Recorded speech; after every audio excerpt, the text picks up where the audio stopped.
Hello peeps, it's the Hillbilly Halfwit. What a lovely day. I thought somebody mentioned the other day that I haven't done a funny story Friday, so we're going to do a funny story Friday. And, well, it's not so much funny, but it was just a story anyway.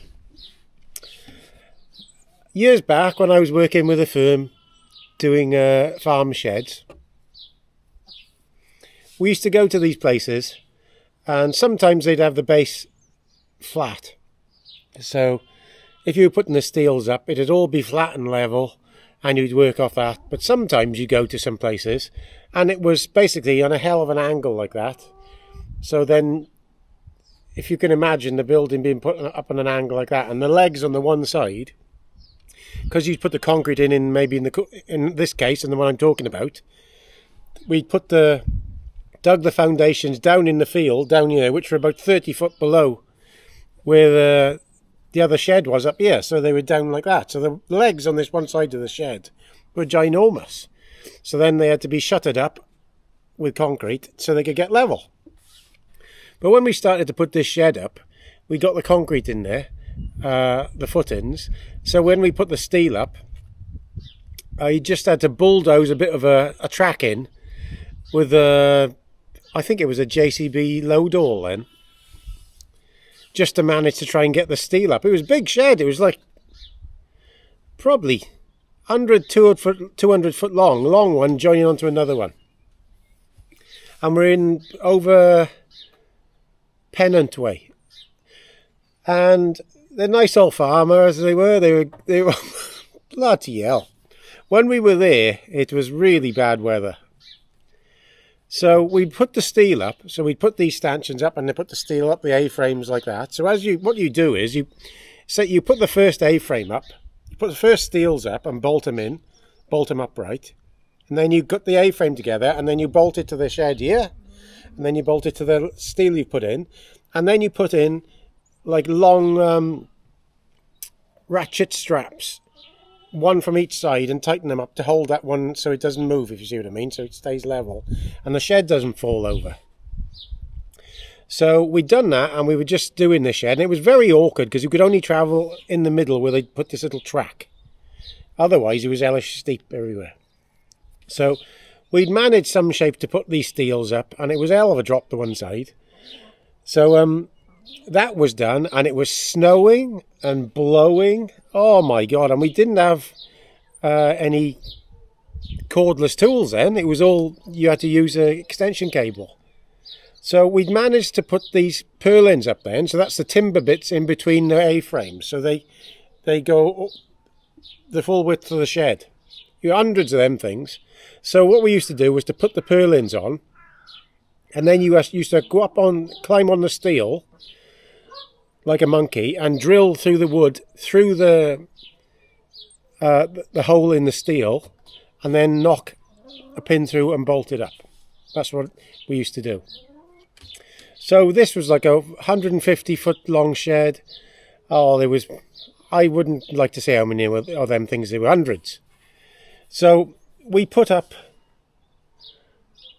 I think we put up most of the shed, and then we put most of the purlins just laid on there. Not health and safety at all. So then my job was to go up there with pulling an extension cable with me. Remember, this is up 30 or 40 foot just up the one side, this to the one leg. And then when you go up to the middle, must have been 50 foot up. And then I'm standing on the steel, drilling these things with a normal drill, not a cordless drill, and then putting in, I can't remember, the coach bolts. So I hammer the coach bolts in through the steel, through the cleat, and then we put a bolt on the back. So it all sounds great on nice weather, but this was serious bad weather. So we done that. Now I was up there and it started to have this gale started to happen. So if you think about it, I was I was going up for one steel, and then I'd flip one of these things onto its edge, pull it to the cleat, drill through it, and put this coach bolt through, put the thing on. I remember I'm only standing on steel, nothing else, and pulling this cable behind me, and I'm up 50 foot. nothing to save you whatsoever. And this wind starts to get up, and it got up so high, and so much of a force, it was blowing the purlins off. It sounds mental. The wind was catching hold of the purlins, it was blowing over the top of the other shed, and then coming underneath the purlins we got laid on there, and they were going like that, coming off the shed. I never seen nothing like it. I did not think I'd survive the day. But we kept going. And we got it done. But I've never seen anything like that. That scared the shit out of me. Because it was scary enough being on that steel. Because it was everything was moving. Only thing holding it up was them 2 ratchet straps. And you got a lot of weight up there. And the wind was blowing. And every now and then one of these purlins would go and go past you. It sounds mental, but that's the things we used to do. But on the same job, my mate then, Col, he might see this, it was pissing down and sleeting, it was really cold in this shed, and the farmer's dog ate his sandwiches, everything. And this farm, quite a rich farmer this guy was, a big farm. And I always remember him coming in, and he said to this farmer, that dog's just eating all my sandwiches. I never fucking offered him nothing. Never offered him to go to the house to make him some sandwiches, nothing. I remember I had to give Col half of mine. I always remember that because I told you before about this chap we worked for, William Collard from Raider. We only did a small job for him and he gave us 20 quid. And he didn't have a lot back then. So that goes to show the tight ass people and the ones who don't treat you right are usually the ones with plenty of money. So another thing on that shed I remember is where the 2 sheds met. So there was 250, 200 foot sheds. They met like that. So you had to put this valley gutter in there, which is a shape like that. And it got to go all the way between the whole length of the shed. And you had to join it together and put like this, join it together with bolts, this gutter. I forget how long they were. They weren't very long sections. They were like 6 foot sections, I think. And then you had like a black paste that you put between it to stop it leaking, and then you tightened the bolts up. But remember I told you this was raining and blowing and sleeting, and from both sheds, all the water was coming from both sheds on top of your head. All day long for days. And your fucking hands had gone numb. I never forget that place. I will never forget that place. I won't mention the name of the place. But we did that shed, we did it really tidy. In all the weather, we weren't there for a long time. And on the front of the shed, where the apex is, it was all boarded up there tidy. And the bloke came in there to level it out after the shed was done. And the first thing he did was hit it with the high-mac and bent the front. And cracked all them boards that we'd just put on. We could have killed him. We could have killed him. We were there watching him. And we were like, what the... We just finished the shed. Oh, mad. What a mad time. I've got a hen behind me, look. So, yes, that was my time. I absolutely loved that job. Really did love that job of putting sheds up, because you were only there for, at the most, a month. Usually about 2 weeks. Sometimes a week. And there was another funny one as well. There's the chap's brother who owned the place. I used to get on really well with him, and we just hit it off straight away. And well, 2 brothers we used to get on really well with. The one we always just stopped for a drink in Raider and things. So I came home to go to this one job one night by Chemist Road, and because it was such hard work and you were knackered, I just used to sleep in the van as the boss was driving. So we'd been to this job in the night, and it was dark. I couldn't see where we were going. And I was half asleep. And then we come back to where I was living, dropped me off in Raider before I jumped my van. I was half asleep. And went home, went to bed, come back there in the morning, and the boss's brother was there to pick me up instead. And he goes, right, where are we going? And I said, what do you mean? He said, his brother said, you went with him last night to this place and you know where it is. So, no, I haven't a fucking clue where it is.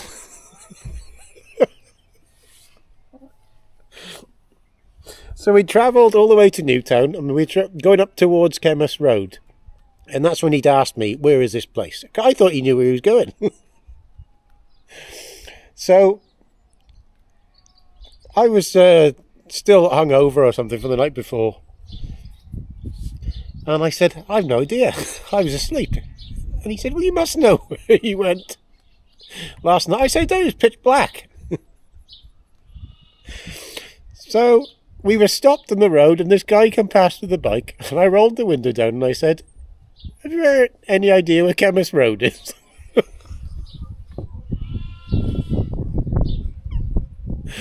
And Roy goes, I know where fucking Chemist Road is, you knob. He said, I don't know where the farmers we're going to. And we burst out laughing. It took us about an hour to find the place. Oh, God. He always bloody laughed at that when we were talking to each other. When I rolled the window down and this bloke went past on the bike, and I go, do you know where Chemist Road is? And the bloke was about to answer, and Roy goes, I know where fucking Chemist Road is. I just don't know where the farm is, you knob.